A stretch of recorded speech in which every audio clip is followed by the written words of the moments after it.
कहते हैं जिस देश में स्वास्थ्य सेवा सबको आसानी से सुलभ हो वो देश विकास की रफ्तार में भी आगे रहता है। सरकार इसीलिए अलग अलग स्वास्थ्य से जुड़ी योजनाओं के माध्यम से चिकित्सकीय सुविधा को देश के कोने कोने तक पहुंचा रही है। आज हम देश के 3 राज्यों हिमाचल प्रदेश, बिहार और उत्तर प्रदेश में स्वास्थ्य सेवा से जुड़ी कहानी दिखाएंगे, जहां चिकित्सकीय प्रणाली को तेज और सुगम बनाने का प्रयास किया जा रहा है।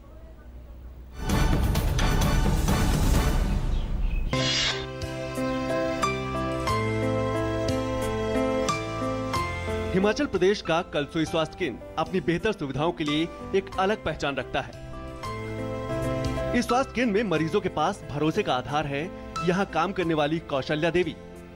पहले यहाँ की हालत ऐसी न थी। महिलाएं प्रसव के लिए दूसरे अस्पतालों में जाती थी, पर केंद्र सरकार की प्रधानमंत्री स्वास्थ्य योजना के तहत यहाँ की तस्वीर बदल गई।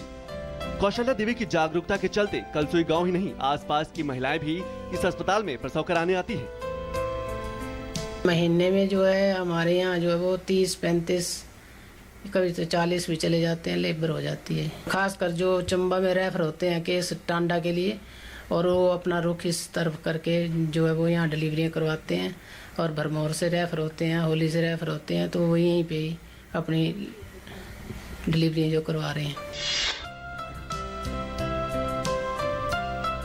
स्वास्थ्य के प्रति लोगों का भरोसा और विश्वास इस बात पर निर्भर करता है कि अस्पताल में नर्स को कितनी जानकारी है और उनका व्यवहार कैसा है। बिहार की राजधानी पटना का इंदिरा गांधी आयुर्विज्ञान संस्थान, यहाँ स्वास्थ्य सेवा को बेहतर बनाने के लिए नर्सिंग सेवा को आधुनिक और तकनीक से लैस बनाया जा रहा है।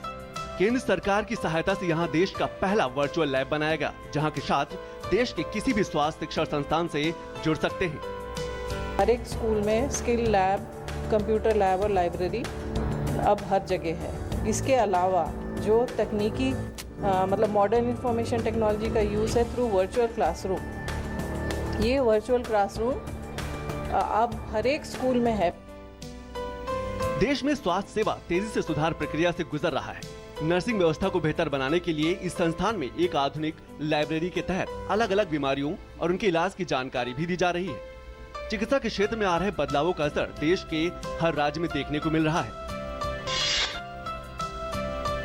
उत्तर प्रदेश में भी संपूर्ण क्लिनिक के चलते अलग अलग जिलों में महिला स्वास्थ्य को बेहतर बनाने के प्रयास किए जा रहे हैं। सरकार चाहती है कि स्वास्थ्य सेवा जन जन तक पहुंचे, वो भी सुलभ तरीके से।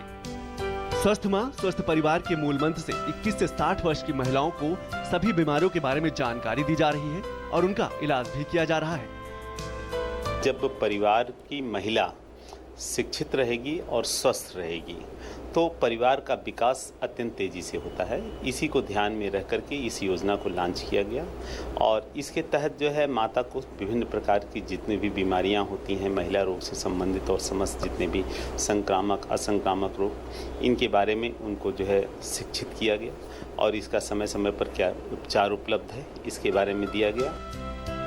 स्वास्थ्य देश में मूलभूत सुविधाओं में से एक है और वो इस बात पर निर्भर करता है कि देश में स्वास्थ्य सेवा कैसी है और लोगों को कितनी आसानी से उपलब्ध है। इसीलिए कहते हैं कि स्वस्थ शरीर ही देश के स्वस्थ विकास में भागीदार बनता है। ऐसे में देश के हर एक नागरिक तक स्वास्थ्य सेवाओं को पहुंचाना सरकार का एकमात्र लक्ष्य है और हो भी क्यों ना, स्वस्थ देश में ही तो स्वस्थ विकास हो पाएगा।